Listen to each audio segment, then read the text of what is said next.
Halo Sobat Muardi, kembali lagi bersama kami, kali ini dalam episode bulan alopecia. Tahukah Sobat bahwa bulan September ditetapkan secara internasional sebagai bulan untuk mengenal alopecia areata? Nah, sekarang pertanyaannya adalah, apa itu alopecia areata?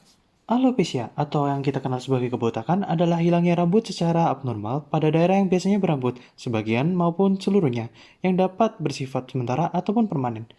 Alopecia dapat terjadi karena berbagai penyebab seperti genetik, autoimun, infeksi, trauma, maupun faktor lain, serta dapat diawali dengan efluvium atau kerontokan rambut.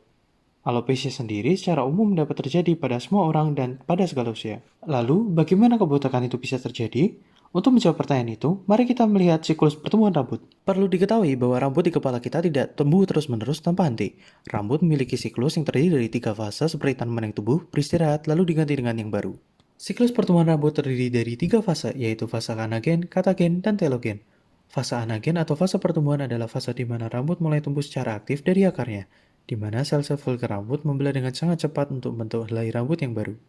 Selanjutnya adalah fase katagen atau fase istirahat, yakni fase di mana batang rambut mulai terlepas dari papila sehingga rambut tidak akan bertambah panjang lagi. Dan yang terakhir, siklus pertumbuhan rambut diakhiri dengan fase telogen, yakni fase di mana rambut yang sudah tidak bertumbuh lagi akan mati dan akan digantikan oleh rambut yang baru. Selanjutnya, kita akan masuk ke dalam detailnya. Pertama pada fase anagen, di mana pada fase ini sel folikel rambut aktif membelah untuk membentuk batang rambut sehingga sangat rentan terjadi kerapuhan apabila terjadi inflamasi atau pembengkakan. Oleh karena itu, folikel rambut pada fase anagen memiliki kekebalan istimewa atau imun privilege yang melindungi folikel rambut dari sel imunitas tubuh sendiri. Kekebalan istimewa ini terdiri dari kemampuan sel untuk menyamarkan diri dari sel imun, mengeluarkan zat antiinflamasi, memiliki sistem pertahanan diri di mana ia akan menghancurkan sel imun liar yang mencoba menyerang rambut, serta sistem yang mengatur sel imun atau imunoregulator yang mengatur zona aman sekitar folikel rambut.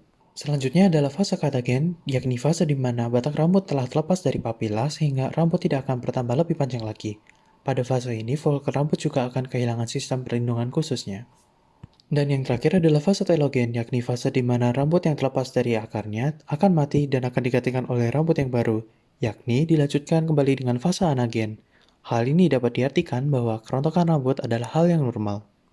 Nah, sekarang sobat mungkin akan bertanya, lantas kapan kerontokan bisa dikatakan sebagai kerontokan yang abnormal? Kerontokan rambut yang abnormal atau juga disebut sebagai efluvium didefinisikan sebagai kerontokan rambut sejumlah lebih dari 100 helai per hari, adanya rambut menipis pada area tertentu, serta didapatkan adanya 10% rambut tersebut pada pemeriksaan penarikan rambut. Efluvium sendiri terdiri dari dua jenis, yakni anagen efluvium yang terjadi karena kerusakan matriks sel rambut yang mengakibatkan rambut mudah patah, serta telogen efluvium yang terjadi saat jumlah besar rambut anagen berhenti bertumbuh secara prematur. Nah, untuk selengkapnya, tonton video kami dengan judul Mengapa Rambut Kerontok? Penyakit atau bukan ya?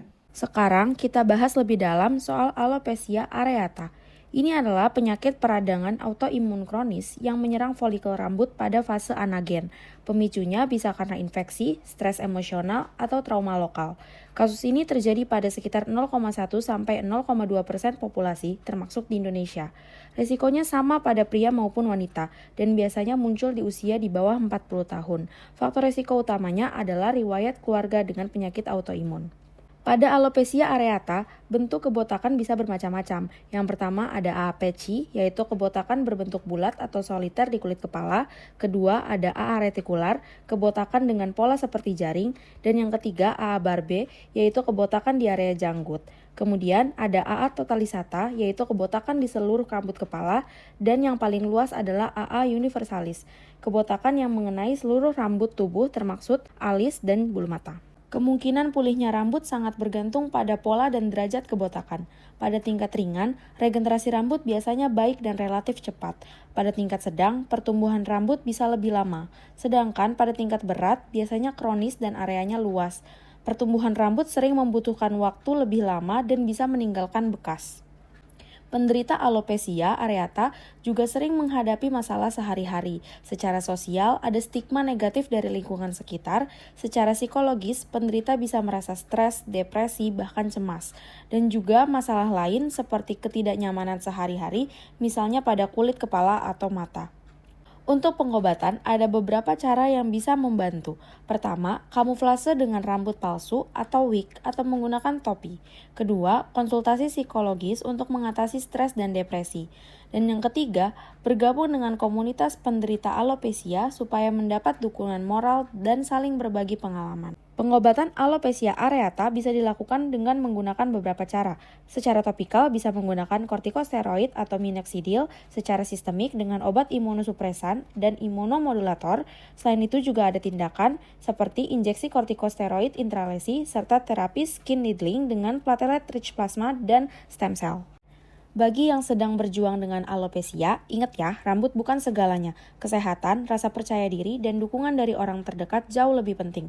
Jangan pernah merasa sendirian karena kamu tetap berharga dan luar biasa apa adanya.